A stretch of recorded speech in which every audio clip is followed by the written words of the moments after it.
Hello everyone, कैसे हो आप सब लोग। आई होप कि आप सभी बहुत अच्छे होंगे। तो फाइनली आज से हम यहाँ पर स्टार्ट करें आप लोग का बी फार्मेसी 8 सेमेस्टर, जो कि आप लोग के बी फार्मेसी जर्नी का लास्ट सेमेस्टर होने वाला है। तो इस सेमेस्टर के बाद आप लोग का बी फॉर्म यहाँ पे कंप्लीट हो जाएगा। एंड देखिए, अगर हम लोग यहाँ पे अपने इस 8 सेमेस्टर की बात करें तो थोड़ा सा यहाँ पे डिफरेंट सेमेस्टर होने वाला है अभी तक के सेमेस्टर से। क्यों? क्योंकि देखिए, अभी तक यहाँ पे क्या हुआ है कि जो भी सेमेस्टर थे, उसमें जो भी सब्जेक्ट थे, ठीक है, वो आप लोग को पहले से ही दे दिए जाते थे और सभी को यहाँ पे सेम सिलेबस ही पढ़ना होता था। लेकिन अगर हम लोग यहाँ पे अपने 8 सेमेस्टर की बात करें, तो इसमें 2 सब्जेक्ट तो हमारे ऐसे हैं जो कि सभी को पढ़ने हैं, जो कि हमारे कंपल्सरी सब्जेक्ट हो जाते हैं। लेकिन उसके बाद हमारे यहाँ पे 10, ठीक है, टोटल 10 ऐसे सब्जेक्ट्स आ जाते हैं, जिनमें से 2 सब्जेक्ट्स आपको एज अ ऑप्शन चूज करने हैं। यानी कि देखिए, टोटल आप लोग को पढ़ने 4 ही सब्जेक्ट हैं, जिसमें से 2 तो सभी को पढ़ने हैं, यानी कि ऑल ओवर, ठीक है, इंडिया में सभी स्टूडेंट्स इन 2 सब्जेक्ट्स को पढ़ेंगे।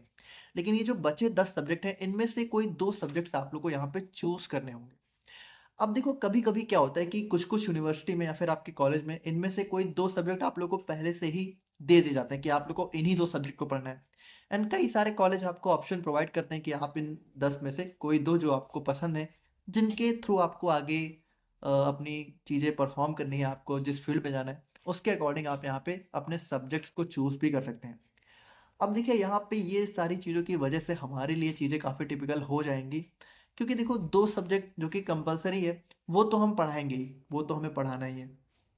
लेकिन अभी जो इलेक्टिव सब्जेक्ट्स हैं, अब इनमें देखिए, आपको पता है कि 10 सब्जेक्ट्स पढ़ा पाना तो इम्पॉसिबल ही है, ठीक है, 10 सब्जेक्ट्स तो नहीं कवर कर सकते। अब यहाँ पे देखो, यहाँ पे आप लोग को करना क्या है, बहुत इंपॉर्टेंट चीज़ है, हर एक बच्चे को करनी है। अगर आप थोड़ा सा भी इस चैनल से पढ़ने में इंटरेस्टेड हो, सीरियस हो, तो आप लोग को ये सारी चीज़ें, बहुत ज़रूरी स्टेप है, इसको आपको करना ही। देखो, इन 10 में से एटलीस्ट 2 तो हम 100% एंड मैक्सिमम 3 भी, एटलीस्ट 3 सब्जेक्ट तो हम कोशिश करेंगे जिनकी प्रॉपर वीडियोज़ एंड नोट्स हम आपको प्रोवाइड करें। लेकिन अब वो 3 सब्जेक्ट होंगे कौन से?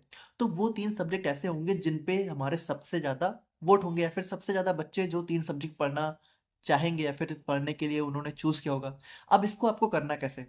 देखिए, इस वीडियो के डिस्क्रिप्शन एंड इस वीडियो के कमेंट बॉक्स में आपको हमारे टेलीग्राम ग्रुप का लिंक मिल जाएगा 8 सेमेस्टर के। वहाँ पर हमने पोल डाल दिया है। उस पोल में जाके आप लोग को वोट करना है।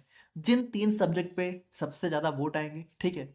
और उनमें भी जिन 2 पे सबसे ज़्यादा आएँगे, उनको तो हम 100% कवर करने वाले हैं, और बाकी जो तीसरा भी होगा, उसको भी हम पूरी कोशिश करेंगे कि कवर करें।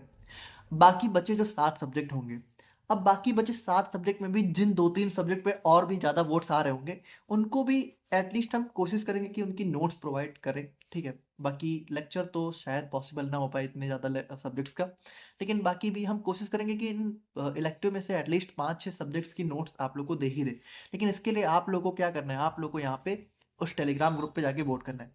अब अगर मान लीजिए आप टेलीग्राम नहीं यूज़ करते हो, तो यहाँ पे इस वीडियो के कमेंट बॉक्स में आप जो भी सब्जेक्ट यहाँ पे पढ़ने वाले हो, या फिर जो भी सब्जेक्ट आपने यहाँ पे चूज़ किया है, उसको आप यहाँ पे कमेंट में लिख देना। ठीक है? तो ये बहुत इंपॉर्टेंट स्टेप है, तो इसको आप यहाँ पे ज़रूर से कर देना, ठीक है? आपको वोट ज़रूर करना है, क्योंकि उसी के बेसिस पे डिसाइड होगा कि हम यहाँ पे कौन-सा सब्जेक्ट्स पढ़ाने वाले हैं।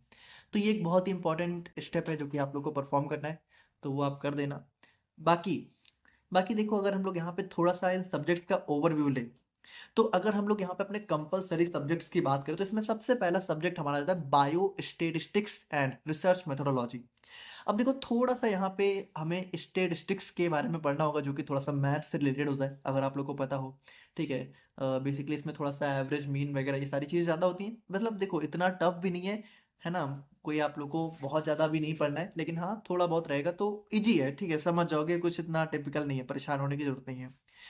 तो देखो, अगर हम लोग यहाँ पे इसको थोड़ा समझें, तो इसका नाम क्या है? पहली बात तो बायो स्टैटिस्टिक्स, यानी कि बेसिकली बायोलॉजी में हमारी, या फिर कह सकते हो ह्यूमन बॉडी पे, या फिर ह्यूमन बॉडी से रिलेटेड जो भी चीज़ें, यानी ड्रग्स वगैरह हो गई, तो वहाँ के केस में हम लोग कैसे अपनी स्टैटिस्टिक्स को परफॉर्म करते हैं। एंड रिसर्च मेथोडोलॉजी, यानी कि देखो, रिसर्च मेथोडोलॉजी यानी रिसर्च, मान लीजिए किसी भी दवा पर आप लोग यहाँ पे रिसर्च कर रहे हो, तो उस रिसर्च को परफॉर्म करने का सही तरीका क्या है, कौन कौन से मेथड हैं जो कि सही तरीके से रिसर्च को परफॉर्म करने में हमारी हेल्प करते हैं।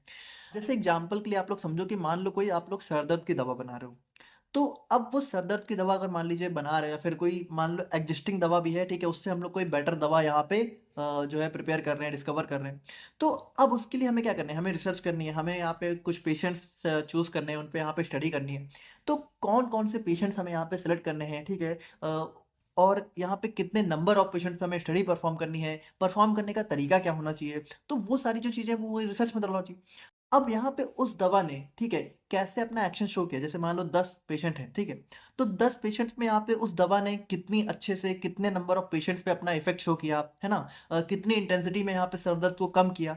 तो उसका जो कह सकते हैं कैलकुलेशन होता है, वो हम लोग यहाँ पे करते हैं बायो स्टेटिस्टिक्स में। मतलब बेसिकली यहाँ पे जब भी हम लोग दवाओं की रिसर्च वगैरह कर रहे होते हैं, तो ये जो दोनों चीज़ें हमारे लिए बहुत इंपॉर्टेंट हो जाती हैं। तो इन्हीं सारी चीज़ों को हम लोग यहाँ पे इस सब्जेक्ट में पढ़ने वाले हैं। उसके बाद अगर हम लोग यहाँ पे सेकंड बात करें, तो सेकंड हमारा था सोशल एंड प्रिवेंटिव फार्मेसी। अब देखो सोशल मतलब हमारे आसपास समाज जो भी हो गया, है ना, जो भी बेसिकली हम सभी लोग सोशल में आ जाते हैं। एंड प्रिवेंटिव, प्रिवेंटिव का मतलब क्या होगा कि कोई बीमारी होने से पहले ही उसको रोक देना। जैसे एग्जाम्पल के लिए आप सिंपली समझो, जब भी यहाँ पे कोरोना आया था, तो यहाँ पे क्या हुआ था कि भाई यहाँ पे वैक्सीन दी जा रही थी। तो वैक्सीन क्यों दी जा रही थी कि जो लोग यहाँ पे जिनको वो वायरस नहीं हुआ है कोविड, ठीक है, उनको यहाँ पे बचाया जा सके, उनको प्रिवेंट किया जा सके पहले से ही। तो बेसिकली कैसे हम लोग यहाँ पे, जैसे बहुत सारी आपको पता है पहले क्या होता था, पहले टीबी एक बहुत फेमस जो है डिजीज थी। फेमस क्या थी, लेकिन बहुत ही हार्मफुल थी, ठीक है, जो कि लोगों को हो जा रही थी, है ना।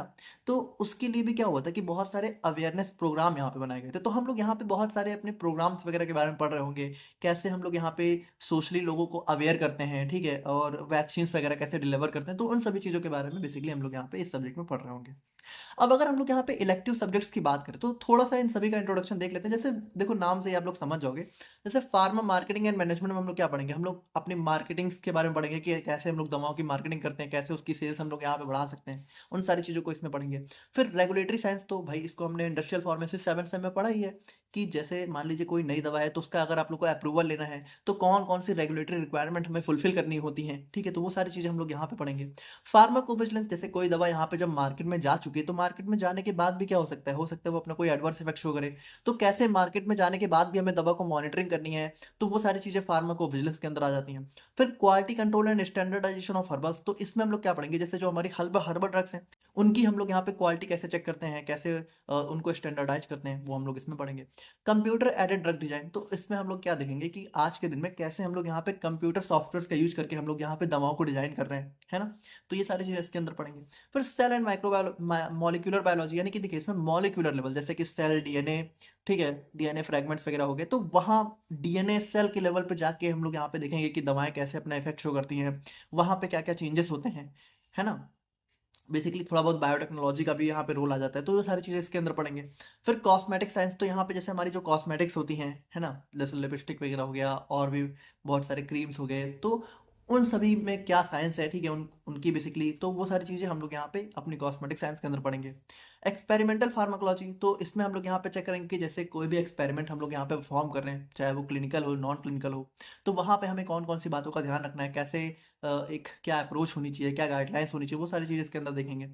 एडवांस्ड इंस्ट्रूमेंटेशन टेक्निक, तो यहाँ पे देखिए यहाँ पे कुछ खास नहीं, जैसे जो आप लोगों ने इंस्ट्रूमेंटल मेथड ऑफ एनालिसिस पढ़ा था, तो उसी उसी में जैसे हमारी जो यूवी विजिबल स्पेक्ट्रोस्कोपी है, और हमारा जैसे एचपीएलसी हो गया हमारा, कुछ आपने नहीं भी पढ़ा, जैसे एनएमआर स्पेक्ट्रोस्कोपी आपने नहीं पढ़ा है, मास स्पेक्ट्रोस्कोपी आपने नहीं पढ़ा है, तो बेसिकली उन सारी चीज़ों के बारे में थोड़ा सा हम लोग यहाँ पे देख रहे होंगे। और डाइटरी सप्लीमेंट्स एंड न्यूट्रास्यूटिकल्स की बात करें, तो यहाँ पे बेसिकली हम लोग जैसे जो हमारे वाइटमिन्स और सप्लीमेंट्स होते हैं, तो उनके बारे में हम लोग यहाँ पे इसके अंदर काफ़ी डिटेल में पढ़ रहे होंगे। तो अब देखो ये सारे हमारे इलेक्टिव सब्जेक्ट्स आ जाते हैं। अब इनमें से किन्हीं 2-3 को आपको यहाँ पे सेलेक्ट करना है, जो कि आप लोग यहाँ पे पढ़ने वाले हो, जिन पे सबसे ज़्यादा वोट आएँगे उन्हीं को हम यहाँ पे कंटिन्यू करेंगे। तो वोट आप लोग यहाँ पे ज़रूर से कर दीजिएगा। टेलीग्राम पे लिंक है, नहीं है तो टेलीग्राम आपके पास, तो आप जो है कमेंट में नाम लिख देना। तो बताना अब जैसा होगा, ठीक है।